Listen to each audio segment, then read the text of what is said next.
रिश्ते में तो हम तुम्हारे बाप होते हैं, नाम है शहंशाह। तो कभी एक जैसी इनपुट नहीं आएगी एस और आर की, ये खत्म तो ये भी खत्म।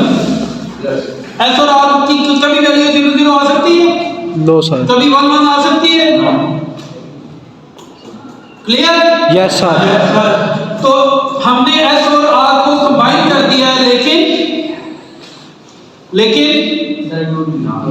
साथ में एक इन्वर्टर भी लगा। गेट लगा। Yes sir. तो इसको हमने नया नाम दिया डी का, डी। ठीक है जी। तो डी इज इक्वल टू हो गया एस, आर भी खत्म हो गया, D is equal to S हो गया, आर भी खत्म हो गया, ये ले आर भी खत्म हो गया, आर खत्म हो गया ना। Yes sir. मतलब कि आर का मतलब ये है कि अब हम आर पे अपनी मर्जी की वैल्यू नहीं दे सकते। हम डी पे 0 देंगे तो आर पे 1 आ जाएगा, ऑटोमेटिकली जी डी पे सर। 1 देंगे तो आर पे 0 जीरो आ जाएगा। और जो डी पे वैल्यू देंगे वही ऐसा आ जाएगा। तो मैं कह सकता हूं D is equal to S, या S is equal to D, S is equal to D बन गया। ठीक है जी। Yes sir. और आर खत्म हो गया। या सिंपली मैं कह सकता हूं R is equal to D bar. Yes sir. R is equal to D bar. D bar, ऐसे ही है ना जी सर बिल्कुल। ये डी है तो यहां पे R is equal to D bar होगा। ठीक है। तो अब मेरे पास इनपुट तो एक ही रहेगी ना, कौन सी है डी। तो ये इसमें कंट्रोल मेरा खत्म हो गया। जीरो है तो आउटपुट में नो चेंज। गेट की वैल्यू 1 है, गेट की वैल्यू 1 है, तो जो डी पे देंगे वही क्यू पे आएगा। जो डी पे 1 देंगे तो क्यू पे 1 आएगा, डी पे 0 देंगे तो क्यू पे 0 आएगा। तो आसान हो गया। लैच में 0 सेव करना है तो डी पे 0 दे दें, लैच पे 1 सेव करना है तो डी पे 1 दे दें। ठीक है। लेकिन वो इफेक्टिव कब होगा? जब आप गेट को बंद करें। Yes sir. ठीक है जी। तो अब आपने क्या करना है कि मैंने डी के ऊपर, मैंने अगर इसको इसमें 0 सेव करना है तो मैं डी को 0 करूंगा और गेट को थोड़ी देर के लिए 0 से 1 करूंगा, 1 करूंगा और फिर वापस ले आऊंगा। Yes sir. ठीक है। अगर मैं उसको टाइमिंग डायग्राम बनाऊं यहां पे तो कुछ इस तरह बनेगी।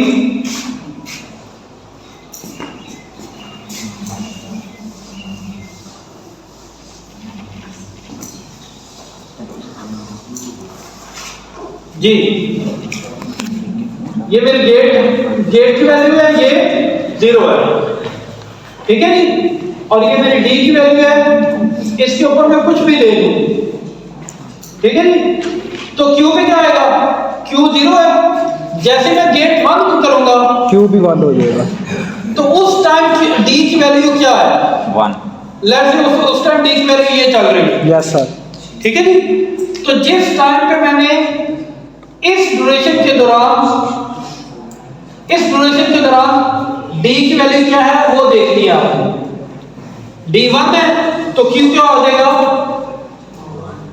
1 हो जाएगा और 1 रहेगा। अब आप डी के ऊपर जो मर्जी करते हैं। ठीक है जी। Yes sir. गेट हमारा और यहां पे जाकर मैंने गेट को 1 किया और उस वक्त ये 0 था और क्यू लो हो गया, तो क्यू लो हो जाएगा। ठीक है जी। Yes sir. ये सेट है और ये रीसेट है। रीसेट। बस ये गॉट इट। Yes sir. आसान था।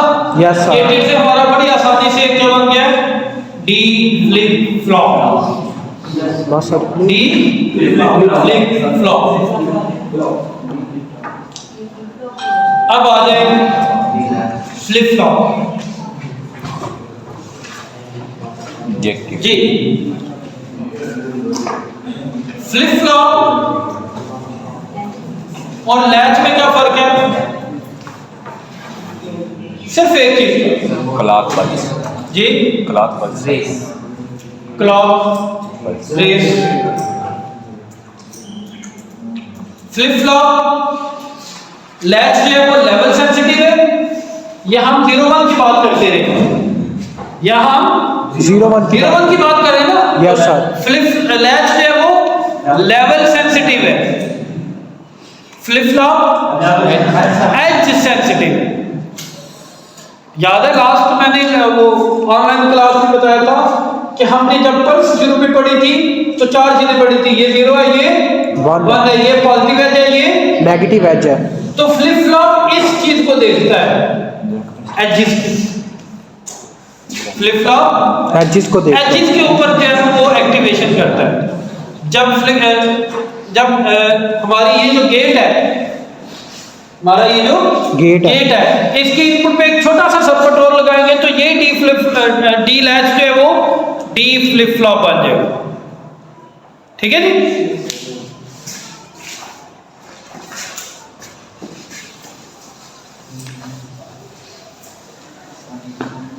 ये देखिए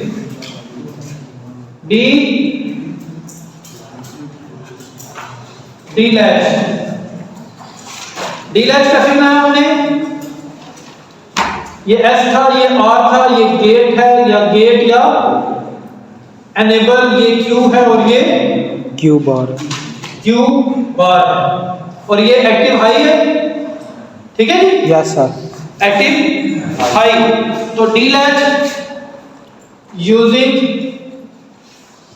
एक्टिव हाई इनपुट्स, नहीं,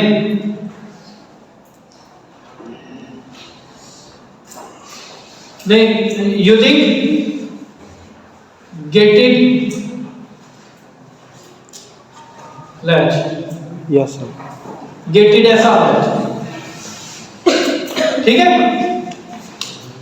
कैसे किया हमने यहां पे क्या किया, एक इन्वर्टर लगवा एक दिया। नॉट गेट लगा दिया तो ये डी बन। ठीक है जी, ये हो गया। अब इसी की जगह मैं कर रहा हूं D flip flop. Flip flop में क्या करना है, हमने गेट की इनपुट पे एक और सर्किट लगा लेना। मैं सिर्फ उसका नाम लिख रहा हूं, पल्स ट्रांजिशन डिटेक्टर पीटीडी। और यहां जो इनपुट आएगी वो क्या होगी, pulse, clock pulse, clock pulse. दो फर्क आएंगे, एक पीटीडी का और एक क्लॉक का। गेट जो है वो हमारे कंट्रोल में था, जब मर्जी 0 करें, जब मर्जी 1 करें, जब मर्जी 0 करें, जब मर्जी 1 करें। ठीक है जी। लेकिन क्लॉक क्या है, वो कंटीन्यूअसली 0-1 होती रहेगी, चेंज होती जाएगी। जी सर, क्लॉक क्या है, जैसे साइनोसाइड होती है ना, 0-1 तो क्लॉक क्या है, कंटीन्यूअसली 0-1 होती है और एक फ्रीक्वेंसी होती है उसकी कोई ना कोई। जैसे हम कहते हैं ना आपका प्रोसेसर कितनी फ्रीक्वेंसी का है, तो क्या कहते हैं 2.5 गीगाहर्ट्ज। गीगाहर्ट्ज क्या है, उस प्रोसेसर की क्लॉक फ्रीक्वेंसी जिस पे वो ऑपरेट हो रहा है, यानी उसको चलाने के लिए कौन सी क्लॉक चाहिए। ठीक है ना। अब प्रोसेसर, एक तो क्या आप कहते हैं ना आपका उसकी मेमोरी कितनी है, एक आप कहते हैं प्रोसेसर की स्पीड कितनी है, तो वो उसकी क्लॉक की स्पीड बताते हैं। ठीक है।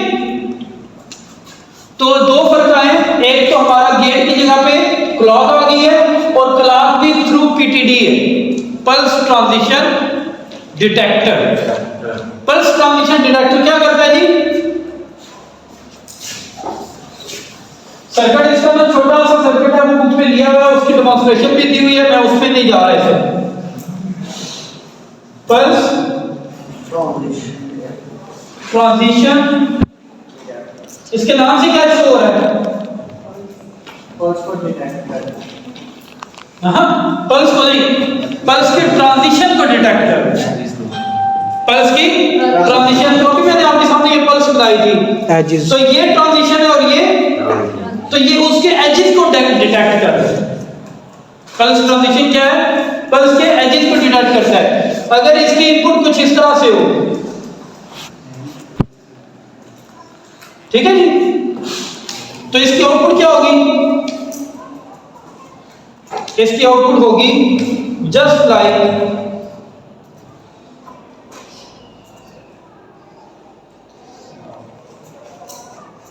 या ये होगी या फिर